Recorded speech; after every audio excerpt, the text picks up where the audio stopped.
아니면 에스더, 아니면 많은 민족들이 있었죠. 그곳에서 나타난 사람들의 모습을 보면 어떤 기분이 드느냐 생각해 봅니다. 처음에 어떤 생활을 이스라엘 백성들이 했나요? 나라가 없어서 하나님은 나라를 주기 위해서 애굽 땅 고센 땅에다가 이스라엘 백성들을 한 곳에 모아놓고 70명이 나왔던 그 사람들이 얼마나 많은 민족을 이루어서 출애굽을 하게 되었다라고 하는 사실을 여러분이 알고 계실 겁니다. 그림을 보면 또 다른 출애굽입니다. 이 땅에 사는 사람들에게 우리는 언제나 출애굽해야 하는 존재이기도 합니다. 예수를 믿는 사람이라고 한다면 이 땅에서 반드시 출애굽의 여정을 겪어야만 합니다. 그러니 이스라엘의 성지순례를 하고 돌아와야 하는 이유가 거기에 있습니다. 다른 교단에서는 이런 어려운 가운데서도 성지순례를 가고자 하는, 그래서 돈을 모으는, 아무리 유가가 올라가고 아무리 뭐가 올라간다고 할지라도 성서의 땅, 하나님이 역사하셨던 그곳을 방문하려고, 예전에는 300 얼마니면 됐는데 지금은 450만 원 넘어 들어간다고 하네요. 기름값이 이렇게 올라가고 하다 보니까 상황이 이렇습니다. 저는 출애굽을 있는 성지순례를 2번 갔다 오는, 참 못 갈 것 같았는데 갔다 온 행운아이기도 하지만, 제가 출애굽을 하고 있는 그 상황, 출애굽기 3장 8절을 여러분에게 언급해 드리려고 합니다. 그곳에는 7 족속의 땅이 있는데 이스라엘 백성들을 그곳으로 보내겠다 합니다. 이스라엘 백성들을 7 족속, 이스라엘 백성들을 방해하고 이스라엘 백성들이 하나님을 믿는 것에 대한 방해꾼들이요, 그리고 언제 어디서나 하지 못하게 하는 그런 조종자들이 그곳에 가득 찬 그곳으로 하나님은 이스라엘 백성들을 보내겠다고 합니다. 그러면서도 뭐라고 하시냐면 내가 너를 축복하는 길이다 라고 합니다. 내가 그 땅을 너희에게 주겠다 라고 약속을 하십니다. 그런데 문제는 이스라엘 백성들이 가서 뭘 해야 됩니까? 쫓아내야 됩니다. 7 족속을 다 쫓아내야 됩니다. 가나안 땅에 가기 전 있는 그 안에 7 족속이 어떤 족속이 있는지 여러분 기억나시는 것 있는지 모르겠지만 언급해 올리겠습니다. 첫째는 가나안 족속이 있죠. 가나안 족속은 음란과 타락의 상징물입니다. 세상에 있는 그 사람 안에는 무엇이 있습니까? 악한 것이 여러분 입을 벌리지 아니하면 알 수 있습니까? 말하지 않으면, 행동하지 아니하면 그 안에 있는 악한 것을 알 수가 없습니다.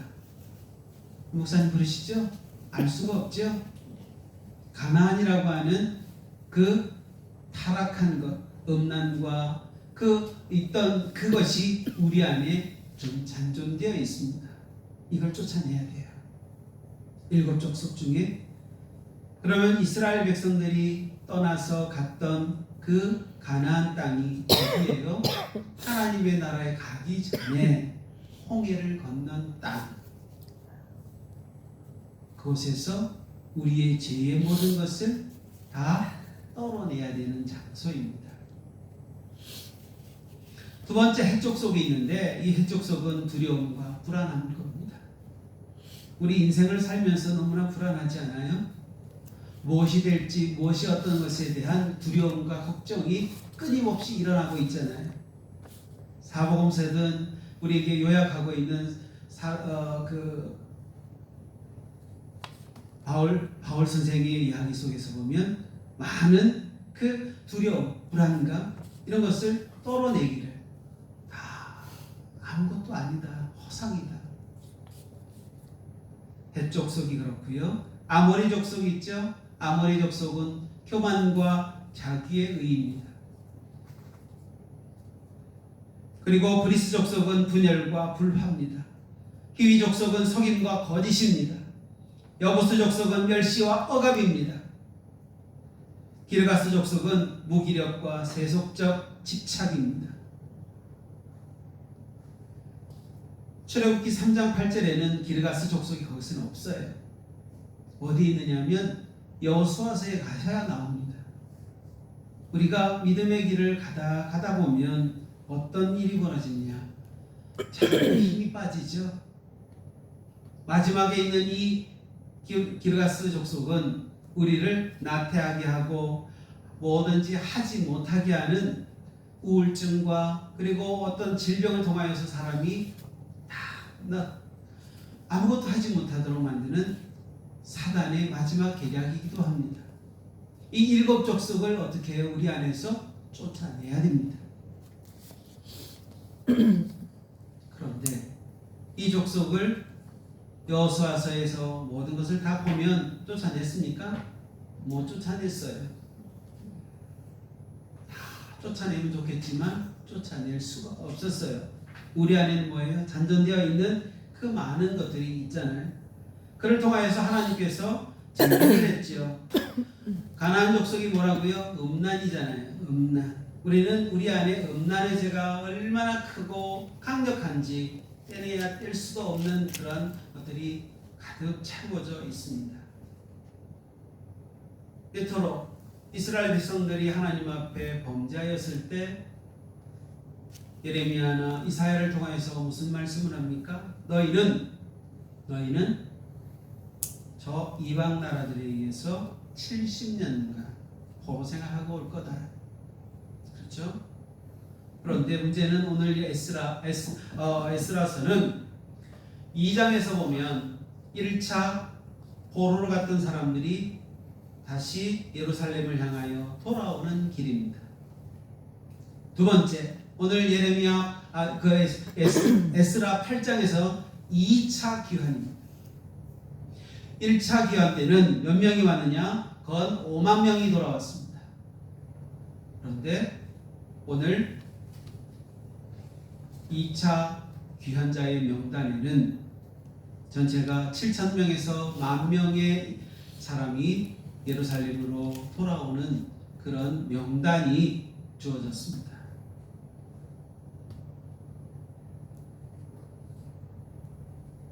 나라를 빼앗기고 남북왕이 다 빼앗겼을 때 하나님께서 어떻게 했습니까? 교회 안에 있는 성전에 있는 기물들을 다 보물들도 다 들고 갔습니다.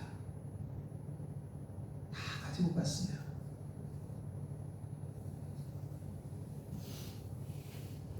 이방 나라들이 다 가지고 온 그 기물들 7,000명이나 8만 명 가까이 되는 이 사람이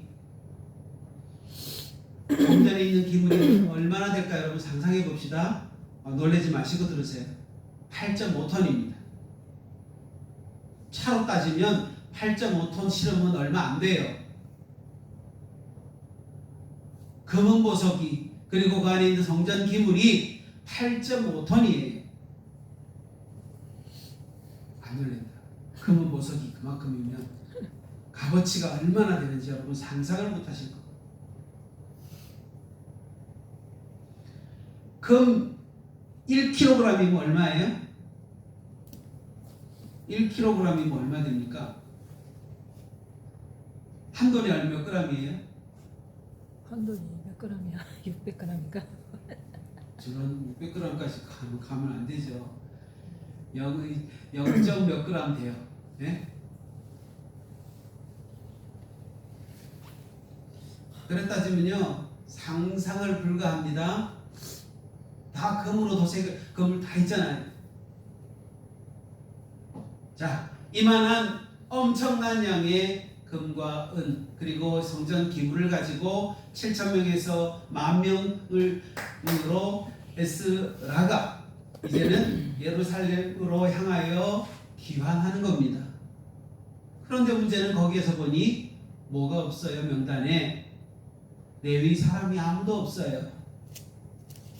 오늘 그렇죠. 15절에 내가 무리를 아하와로 흐르는 강가에 모으고 거기서 3일 동안에 장막에 머물며 백성과 제사장들을 살펴보니 그 중에 레위 사람이 한 사람도 없대요. 한 사람.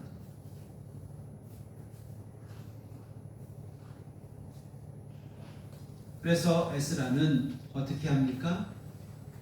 사람들을 부르고 불러서 220명 레위 사람들을 불러 모읍니다.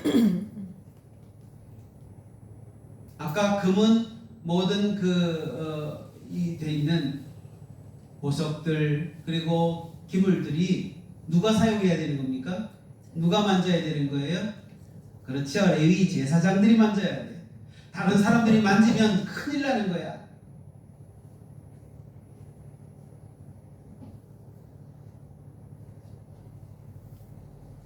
그것도 거리가 얼마나 됩니까? 여기 한번 보세요. 저 바벨론에서 예루살렘을 향하여서 걸어오려고 그러면 얼마나 많은 거리를 걸어야 할까? 상상을 한번 해봅시다. 그 거리를 노인들, 아이들 또 해가지고 다 걸리고 해가지고 데리고 온다고 해봅시다. 아마 저기 바벨론이 이란 땅일 것 같아요. 이란 땅.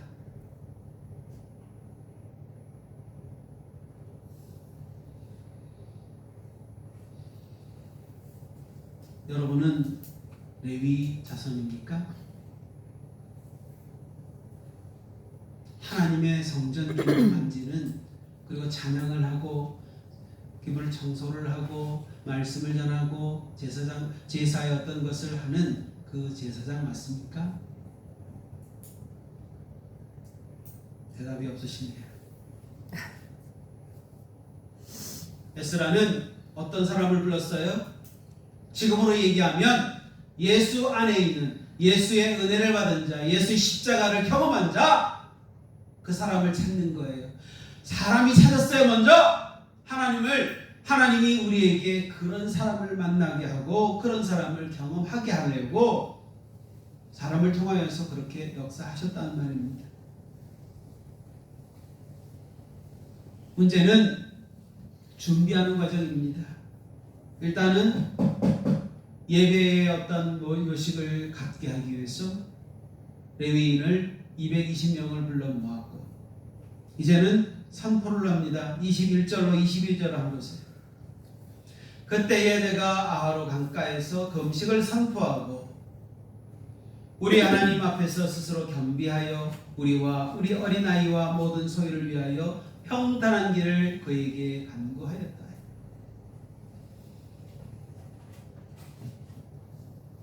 에스라는 왕족입니다. 그리고 그를 불러서 제사장 그는 율법사를 통하여서 이렇게 하게끔 한 그런 사람이기도 한데 그가 제사장의 어떤 선지자의 어떤 역할을 감당하는 그곳에서 왕에게 부탁할 수 있었어요. 왕이 너희 사람들을 데리고 가라, 너희 나라로 데리고 가라 이야기를 했는 그 장소에서 명단을 받았잖아요. 받아서 데리고 가면 되는데 문제는 이국의 많은 다른 사람들이 이 민족 사람들, 어린 사람들, 많은 사람들이 아무 병거도 없고 싸울 만한 능력도 없는 저들을 해칠까봐 하나님의 기물이 파손될까봐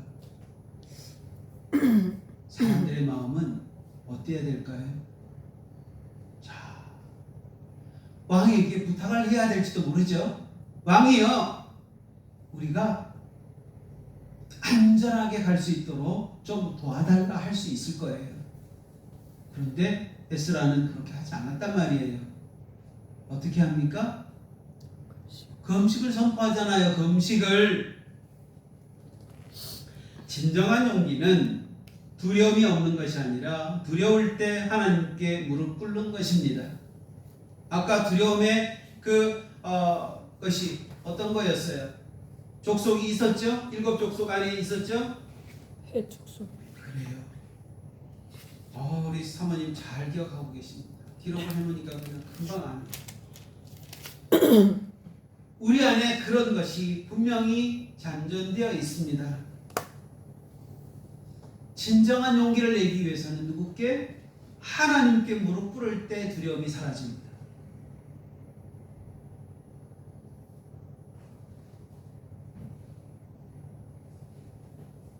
하나님께 기도하고 금식을 하면서 가졌던 영적 태도로 에스라는 왕에게 늘 기도하는 모습을 보여왔고 그렇게 사는 것이 최고인 것으로 고백했던 사람이 에스라였어요. 그의 그 이야기를 거룩한 뭐라고 하냐면 자존심이다. 거룩한 자존심. 에스라의 자존심은 늘 우리 하나님의 손은 자기를 찾는 모든 자에게 뭐 하신다고요? 선을 베푸신다. 자기를 찾는 자에게. 아멘. 그러면서 뭐라고 합니까? 오늘 말씀 가운데 하나님이 응답하셨다고 그랬잖아요. 그렇죠? 23절에 그러므로 우리가 이를 위하여 금식하며 우리 하나님께 간구하였더니 그의 응낙하심 기쁘게 우리에게 답을 해주셨다. 여러분은 기도 어려울 때, 힘들 때, 괴로울 때, 두려울 때, 걱정될 때 무엇 하십니까? 속임수와 거짓으로 내게 다가와서 나를 자꾸 피곤하게 하고 힘들게 하고 짜증나게 할 때 여러분 무엇이 하십니까? 세상 속에서는 두려움의 대상들이 나를 계속 분노하게 하고 짜증나게 할 때 나를 자꾸 하나님께 나아가는 것에서 분열시켜서 다른 곳에 가게 하고 멸시받게 하고 억압받게 하고 그런 상태에 있는 나에게 여러분은 누구를 찾으십니까? 마지막에 기르가스 족속이 뭐라고 했습니까? 무기력이라고 그랬죠. 병으로 따지면요, 갑상선 쪽에 있는 그 증세가 영적 갑상선으로 오게 되면 아무것도 하고 싶지 않아요. 늘 늘어져서 그냥 잠자는 그런 영혼으로 만들어버려요. 거기 어디예요? 여성분들 특히 많이 옵니다. 여목에 그냥 갑상선이 와서 이쪽으로 계속 질병이 찾아와서 아무것도 못하도록 만들어가는 거예요. 이런 모든 것을 다 아시는 우리 하나님은 다 버리게 하고 그렇게 하는 거예요. 그러니 우리가 가져야 될 모든 것이 뭡니까? 우리 하나님 앞에 겸비해야 돼요. 겸비. 괴로움을 당하고 낮추고 지극히 순종하는 자세가 겸비한 자세입니다. 그런 자세를 취해서 우리와 우리 어린이와 모든 소유를 위하여 평탄한 길을 달라고 기도해야 합니다. 아멘. 23절로 26절에 보세요. 그리고 나서 예물의 위탁. 문제는 레위 자손이에요. 아까 수만 7,000명에서 10,000명이 돌아왔다고 했잖아요. 그런데 몇 명이 220명에게 숙제를 주잖아요. 아까 8.5톤의 성전 기물을 들고 와야 돼요. 떠나기 전에 무게를 잽니다. 일일이 무게를 다 쟀어요. 돌아와서 확인합니다. 레위 사람들은 어떻게 해야 돼요? 정직하게 해야 돼요. 예수 믿는 사람들은요, 성실하게 해야 돼요. 28절에 그러잖아요. 에스라는 제사장 12명과 레위인들을 따로 세워 왕과 방백들이 드린 막대한 금과 은을 무게를 달아 맡깁니다. 너희는 여호와께 거룩한 자요. 그 그릇들도 거룩하고 이렇게 쭉 나오는 말씀이 있죠.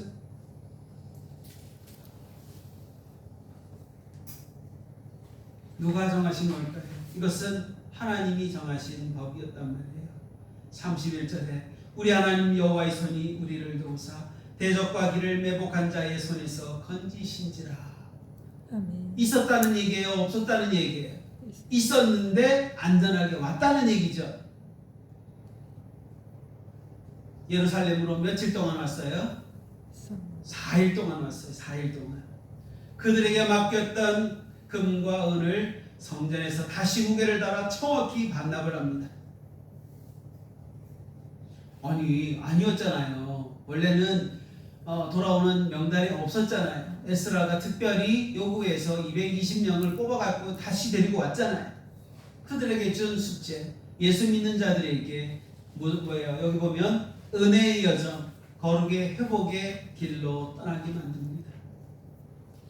이게 바로 홍해의 여정입니다. 출애굽의 여정입니다.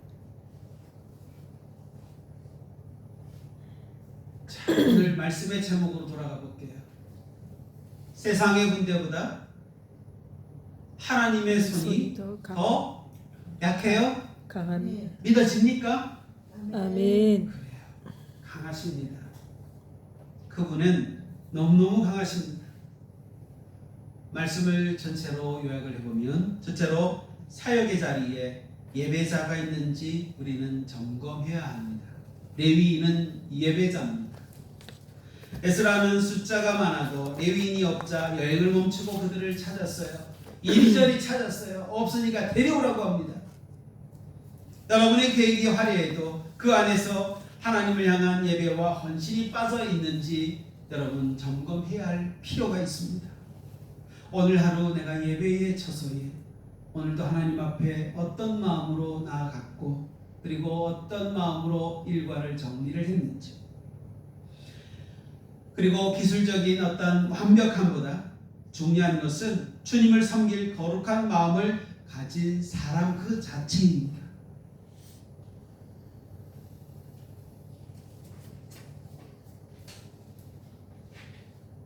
두 번째로 기도의 보디가드를 요청했습니다. 에스라는 칼과 창을 든 군대 대신에 금식을 선포하고 기도를 했습니다. 이걸 선택을 했단 말이에요. 아무것도 아닌 것 같은데 하나님 앞에 이거를, 그는 아까 그랬죠. 에스라는 왕족이었다. 주님이 그 눈에 보이는 보험이나 인맥이 없다고 불안해하지 마세요. 나는 저한테 그러더라고요. 군에서 이런 일을 한번 경험했어요. 제가 군종으로 다른 이들보다 군대 늦게 갔단 말이에요. 갔는데 제가 군종이 2등병이에요. 짝대기 한 개밖에 없었어요. 그런데 저보다도 한 뭐 이렇게 있는 그 11개월 앞에 있는 사람이 저한테 계속 괴롭혔어요. 그거 제대할 때까지 저 괴롭혔어요. 그런데 저는 대대 문종이고 그는 대대 문서 재성원이에요. 연대 들어가는데요. 같이 들어가는데요. 쪼그레뛰기를 얼마나 시키는지 말도 못하게 시키더라고요. 그러면서 하는 말이, 너는 무슨 빽이 있어서 그렇게 자신감 있게 사냐. 이등병이 길지도 모르고 왜 이런 마음을 먹느냐. 아무리 생각해도 저는 빽이 없어요. 그 빽이라는 것은 별을 단 사람들, 내 가족 중에 그런 사람이 있냐는 거예요. 아무리 생각해도 나는 내가 군에 갈 때 가지고 지급받은 더블백밖에 없었어요. 더블백 안에는 또 하나의 백이 하나 있는데 3면 백이 하나 있어요. 아무리 생각해도 그래서 더블백밖에 없는데 그거밖에 없다고 그랬더니 쪼그레뛰기를 얼마 시켰는지 말도 못해요. 밤마다 그냥 괴롭혔어요. 그렇다고 하여서 불안해하지 마세요. 군에서 있는 지급받은 그 조그마한 그 이렇게 수경지에서 자기 몸을 보호하기 위한 뚝배기 같은 것들이 있습니다. 그걸 가지고 밤마다 저는 두들겨 맞았어요. 하필이면 꼭 2시에 불러요. 깨워.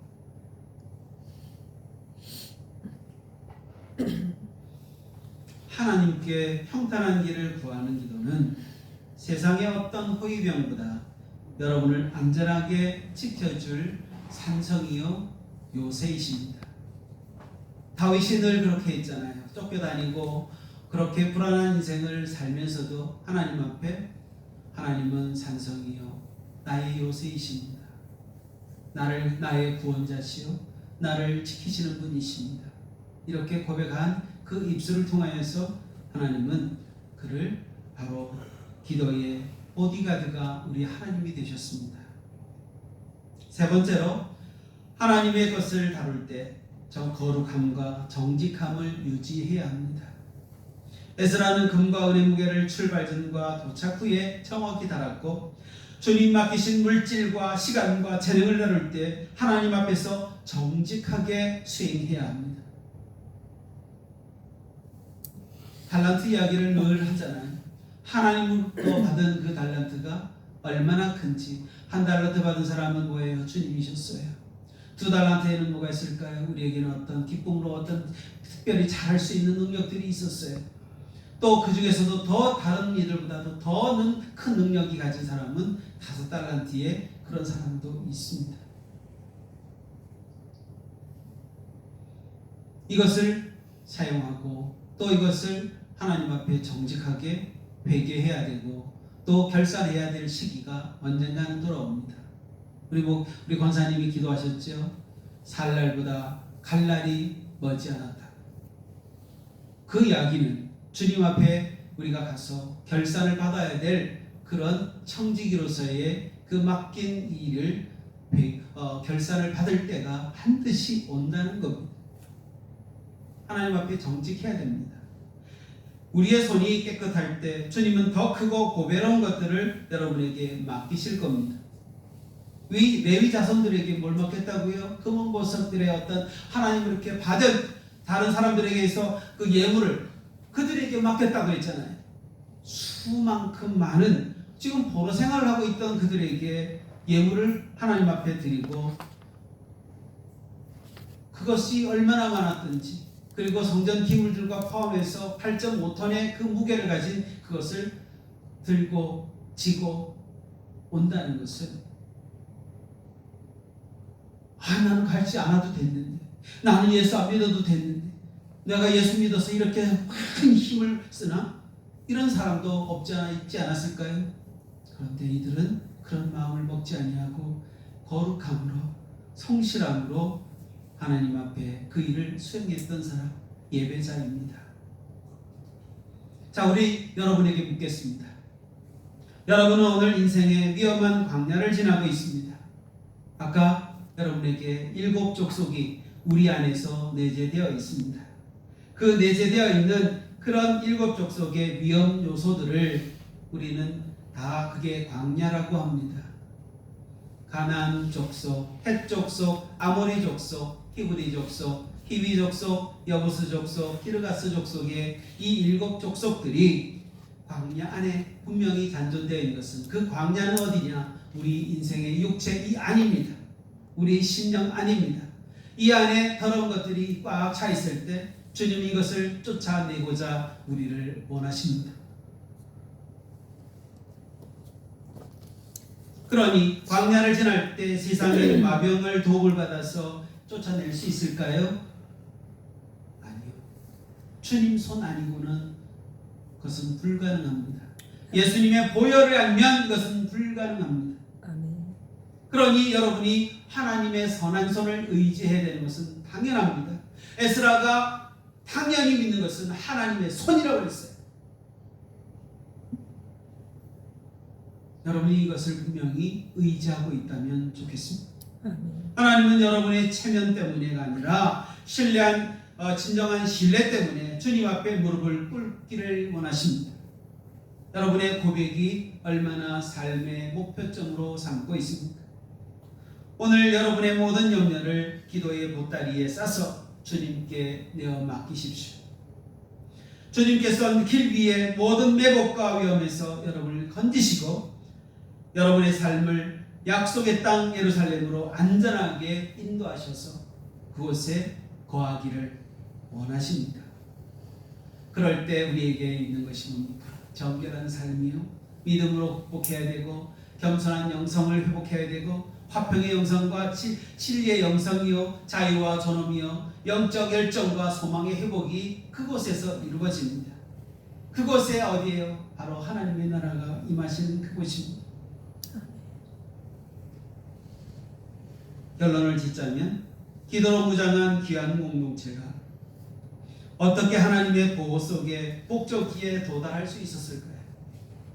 그 일을 우리에게 보여주는 감동적인 이야기가 오늘 에스라 8장에 언급되어 있습니다. 참고로 9장에 가면 예루살렘에 도착한 에스라가 직면한 충격적인 영적 실태가 그곳에 보여집니다.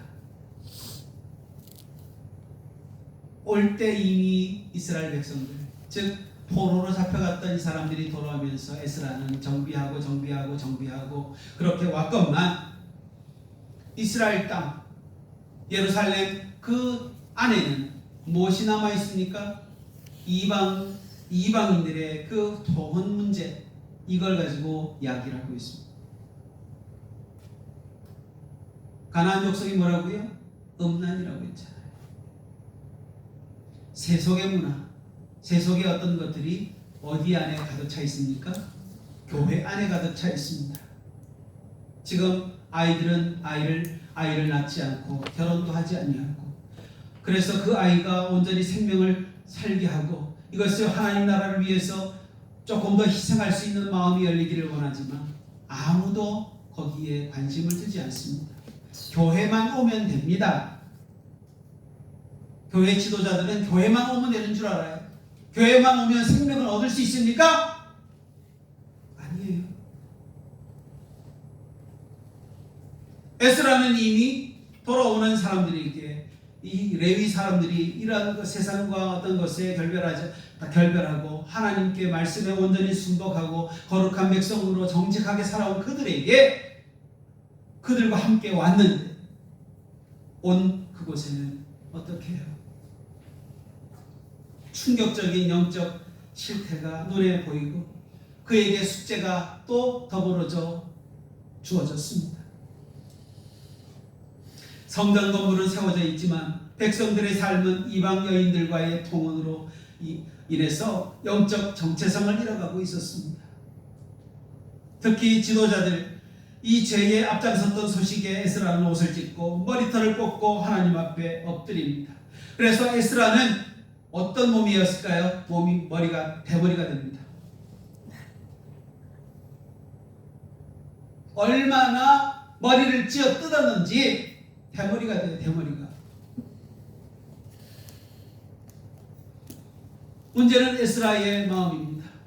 이와 같은 이스라엘의 공동체에 죄가 자신의 죄처럼 여기고 그 죄를 껴안고 우는 참된 지도자의 눈물을 보여주는 곳이 바로 에스라 9장입니다. 에스라의 중보기도가 5절부터 15절의 내용이 나옵니다. 참된 회개는 그들의 죄가 아닌 우리의 죄라고 고백하는 데서 시작이 됩니다. 저 사람들의 죄가 아니요, 저 사람들의 죄뿐만 아니라 내 죄예요, 내 죄. 그는 저녁 제사를 드릴 때에 에스라가 무릎을 꿇고 손을 들어서 하나님을 향해 기도를 합니다. 부끄러운 고백을 하죠. 6절에 보니까 나의 하나님이여, 내가 부끄럽고 낯이 뜨거워서 감히 나의 하나님을 향해 얼굴을 들지 못하겠습니다. 이는 우리 죄악이 너무 많아서 머리에 넘치고 우리 허물이 커서 하늘에 미칩니다.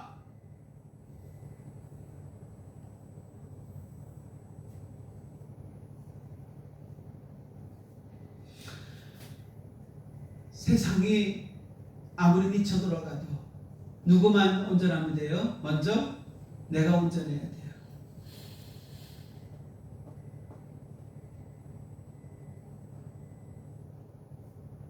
포로로 잡혀갔던 사람들이 신앙이 제대로 잡혀 있었겠습니까? 여러분 생각해 봅시다. 여러분 세상 속에서 일을 열심히 하다 보면 돈은 벌지는 모르지만 그곳에서 영적 세계를 경험하는 것은 불가능합니다. 그럼 어디에서요? 그것에서 하나님의 일을 감당하기 위해서는 누구를 불렀잖아요? 레위 사람들을 불렀죠. 예배하는 자를 불렀어요.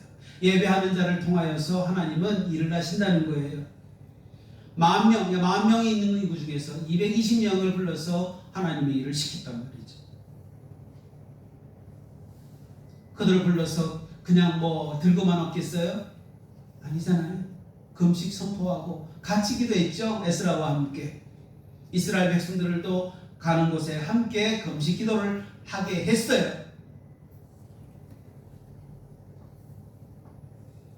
이 남은 이 백성 10,000명 겨우 남은 자들을 하나님이여 보내주시고 성전을 세우게 하셨는데 다시 하나님의 계명을 버린 것에 대한 가슴을 치고 회개하는 이 에스라의 통분하는 마음이 얼마나 크고 강력한지.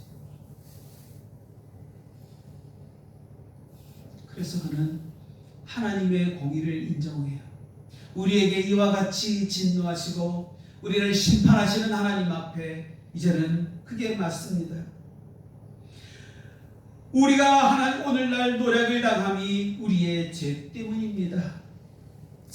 주님은 의로우시니 우리가 감히 주 앞에 서지 못하겠습니다. 에스라가 그렇게 기도한 내용이잖아요. 여러분은 어떻게 기도하시나요? 저 사람들이 우리가 나는 괜찮은데 저 사람들을 돌아오게 해달라고요? 아니요! 안 돌아와요. 저들을 위해서 내 생명을 걸어보셨나요?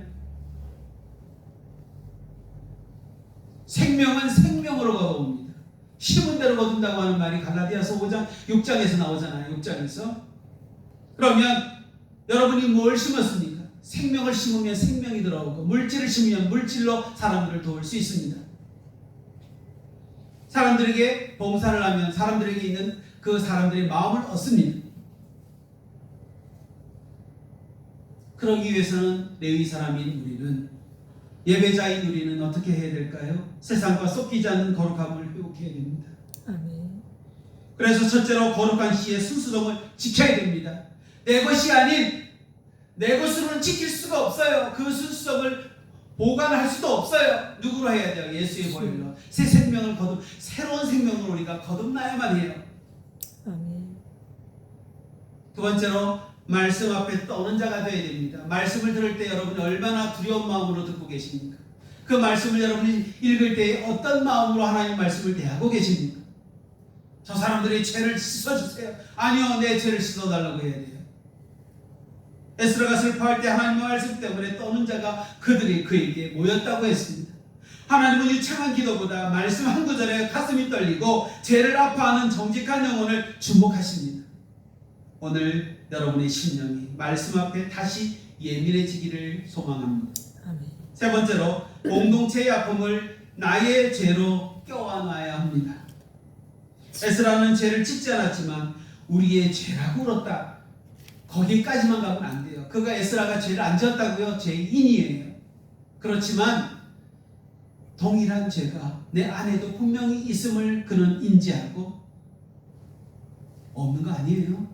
여러분, 깨끗한 사람 아무도 없습니다. 누구로 살 때? 주님으로 살 때 깨끗해요. 비난하는 자는 많아도 함께 우는 자가 적잖아요.